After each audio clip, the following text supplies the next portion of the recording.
In today's video, I'm going to teach you how to connect Lovable with Slack. First, open your browser and go to the Lovable website. Log into your account using your usual credentials. After you sign in, you'll land on your dashboard. Take a moment to get oriented, then look toward the bottom area of the dashboard for your account icon. That's where you can access your personal settings and integrations. Click Settings to open your account settings.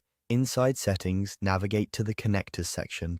This is where Lovable organizes all available integrations so you can quickly find the tools you want to connect.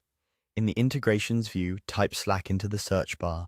When Slack appears in the results, click it to open the Slack connector page. Here you'll see an option to add connection. Go ahead and click Add Connection to start setting things up. Next, you'll be prompted to choose how you want to connect. You can connect as a bot, or you can connect as yourself. Connecting as a bot typically means the integration acts as an app within your workspace, posting and interacting as the bot. Connecting as yourself authorizes Slack using your user identity and permissions. Pick the option that best fits your team's needs and governance.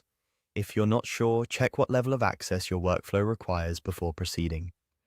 Under Advanced Settings, you'll find additional configuration options specific to Slack. These can help you fine-tune how messages are sent, which channels are targeted, and other behavior. Review these settings now so you don't have to revisit them later. If you choose to connect as yourself, click Connect as yourself to continue. Then click Connect to open the authorization prompt. Slack will ask you to review the permissions Lovable is requesting. This step ensures Lovable can post updates or read information according to what you've allowed. When everything looks correct, confirm by selecting Yes, Connect. Once you approve, you'll be returned to Lovable. You should see confirmation that Slack is now connected. From here, your Slack workspace is linked to Lovable, and you can begin using it within your Lovable workflows.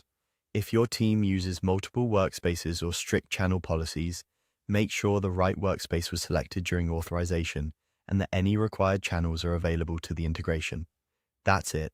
You went from opening Lovable to locating settings and connectors, finding Slack, adding the connection, selecting how to authorize, reviewing advanced settings, and confirming the connection. You're now ready to use Slack with Lovable and streamline your notifications and collaboration.